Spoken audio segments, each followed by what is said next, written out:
So I picked up like 5 shows during this anime season, and I must say, the anime that's dropped this season have not disappointed one bit. As the season ends, I want to point out and give my favorites to each of their own video. So Trigun Stampede has definitely been one of my favorites this season. It was kind of surprising. I didn't really know the story. I didn't really know the story of Trigun, the original one, because I never watched it. And I didn't think the story was going to be that good. So today, we're going to be exploring the post-dystopian world of Trigun Stampede. Before we get into it, make sure you hit the like and subscribe button. As always, it helps the channel, helps me reach more people, and it helps more people see my content. Now let's get into it. You know how we do things around here? Start off with the story.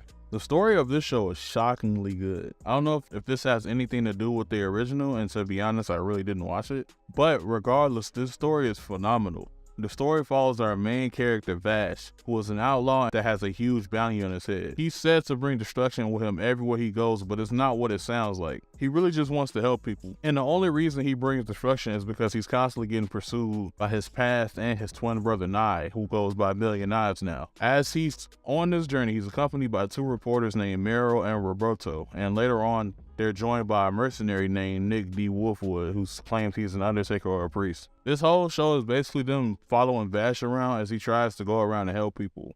Where this story shines is the mystery of his characters. For a decent minute, you didn't really know anything about anybody, like, at all.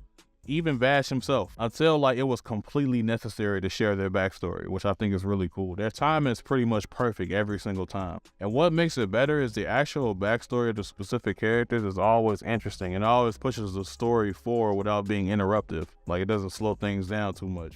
A good example of this, when they first introduced Nick's childhood best friend and Livio when he attacked Vash on the ship, there was a huge amount of action going on. At this point in time, Livio was trying to smoke this nigga Vash, and you didn't even know who he was. And it seemed like they chose the perfect time to tell us who he was and tell us who Nick was right next to it, and let us know what Livio meant to Nick too and where they came from. They did the same thing with Vash and 𝐼. Finding out more about Vash was actually really cool. It made me realize like how important 𝐸's ideology was to him. So much so that he goes against his brother to carry out her wishes. Hearing that Vash played a part in causing her death and learning about the plants and how Vash and 𝐼 are basically humanoid plants called independents were super interesting in my opinion. After finding out Vash's actual power and why 𝐼 beat on his ass so much, this show has some like really cool plot elements to it. So has some really cool moments in it too, some pretty cool like symbolism to it. If you don't know, I'm like a musician, I'm a rapper, I play instruments and shit.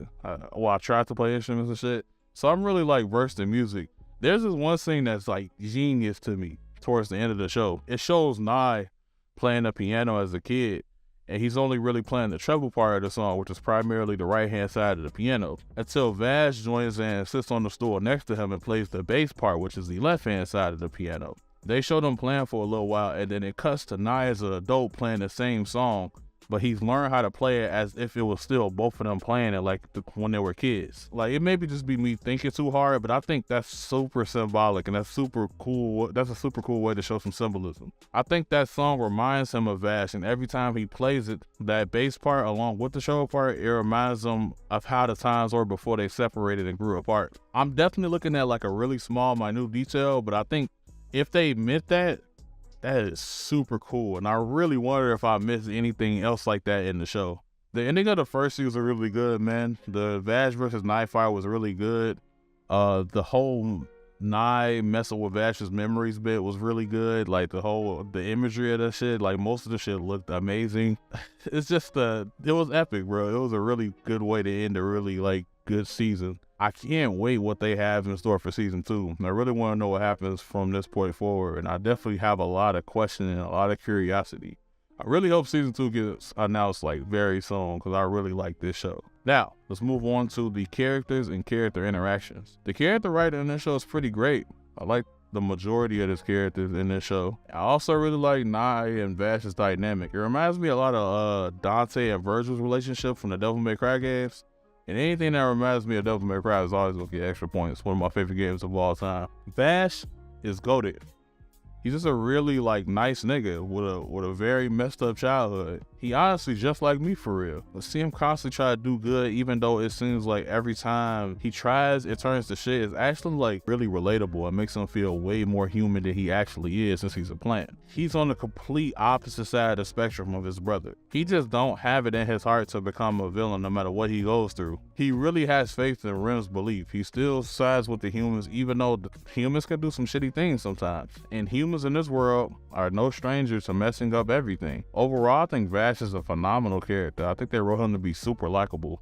He's super skilled at fighting, even though you see it rarely because he really don't want to kill people. And he flee as hell, fool. Like, my boy Vash got that shit on, though, for sure. His brother Nye is a great character as well. He's relatable too, which is a crazy thing because they're both on like the extreme side of the spectrum. They're on opposite sides. He just wants to protect plants since the humans abused and misused them for so long. His approach is definitely like super radical, but I feel him. I feel it. He's lived long enough to see himself become a villain. And his actions are pretty justifiable sometimes. Of course, his approach could like use not having the generalization of every human on the planet, but he definitely has the right to feel the way he does. He actually cares a lot about Vash too, and I don't even mean as an asset to his plans type shit. I mean, he actually loves and misses his brother after they were separated for so long. So I think it's cool that they make that kind of obvious. Anytime you can make a like a relatable antagonist or villain type character, I think you have a pretty good character on your hands. Meryl is pretty cool too. She cares for Vash like a lot, and I do mean a lot. She be throwing herself into all kind of dangerous shit just to make sure she's okay, and she's just a regular human. She really believes in that nigga. Like, she's super loyal to him because she knows his heart. It's really cool to see that someone that's not like really powerful in the anime to just be so fearless. Like, I think that's really cool. I really enjoy her character. Roberto is a good character too. RP to my nigga, man. RP to my nigga, man. That was a hard scene to watch. He was heavy on mind your own damn business, and that's definitely something I could vibe with. He takes account of how dangerous the journey that they're on is, and he actually cares about Meryl. It's not as obvious, but he definitely wants to make sure that Meryl is safe. Once again, RP to my nigga. It's really unfortunate that he had to go out like that. Nick is a really great character. He's been through some bullshit. This nigga's already grew up in an orphanage. One day he had to be picked to become a literal test subject for this drug that kills a lot of people, majority of the people that they tested on. He was separated from his childhood friend Livio. He became a literal test subject. He was the only survivor from this group, I think, and he was literally turned into a weapon. And he found out later on that his childhood friend Livio followed him and wanted to go where he went, and they basically used that to keep him in check, like to hold that over his head, like on some, if you don't want to do your job, we can use your friend type shit. And Nick really cares about this nigga, so he really don't want that to happen. Fast forward, and he sees what they done to Livio anyway, and not only does he have to see a lifeless shell of his best friend, but they actually use Livio to try to kill Vash. Now we got to fight his homie on the same ship that set the crash into the orphanage that he grew up in. Then after that, he watches his best friend literally shoot himself in the head and kill himself. Like give my nigga a break, dog. Like, Jesus Christ. Like, why is Nick going through all this, dog? And I know it's not gonna be over. I know it's not. I feel like it's even worse stuff in store for Nick, folks. They just doing a whole lot to my boy. I really like his character though. I really like his character. He cares for Vash a lot. Even though he think that he's too timid and he's too he don't want to fight at all, and he really wants to spare everyone, even the people that don't deserve to be spared, he really cares for Vash at the end of the day, because he wouldn't be following him around if that was the case, right? But Nick is a really good character. I really like Nick. He's probably one of my favorite characters out of the whole cast, besides, Vash and Nye. Now, let's move on to looks, presentation, and music. It's a really ambitious move to go full CGI and to let niggas know that you're going full CGI, especially for a beloved classic with a cult following like Trigun, because people love Trigun. I've heard about this. I've heard about the show. The people that watch it love Trigun. I know niggas was mad as hell when they heard that, but I guarantee when that first episode dropped, it silenced all of it. This anime is gorgeous. This is how you do CGI, fellas. The characters are super expressive. The characters look alive. The movements, the body language isn't all janky and weird. It's super clear. The characters are super colorful, but not to the point where I'm looking at an oversaturated mess and it's hurting my eyes. They really did they shit with the looks of this show, and they really delivered and silenced all the worries that was out there around the CGI concerns. The music in this show is spectacular too.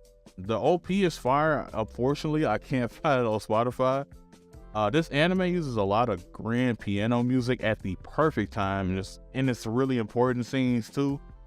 And that's the formula, because it squeezes an extra emotional response out of me every single time. Like them piano tracks, especially those little soft ones when a sad moment is happening, give me every single time. Overall, I think Trigun Stampede is spectacular, man. I don't have a single complaint about the show.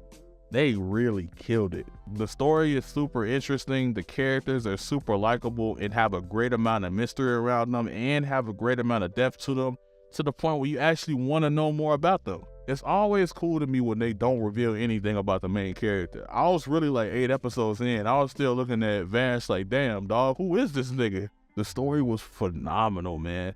If you haven't watched this, or if you thinking about giving it a watch and you watch the original Trigun, I would definitely recommend this. This is a good watch in my opinion. But that's all for me though. As always, man, have a great day. Peace.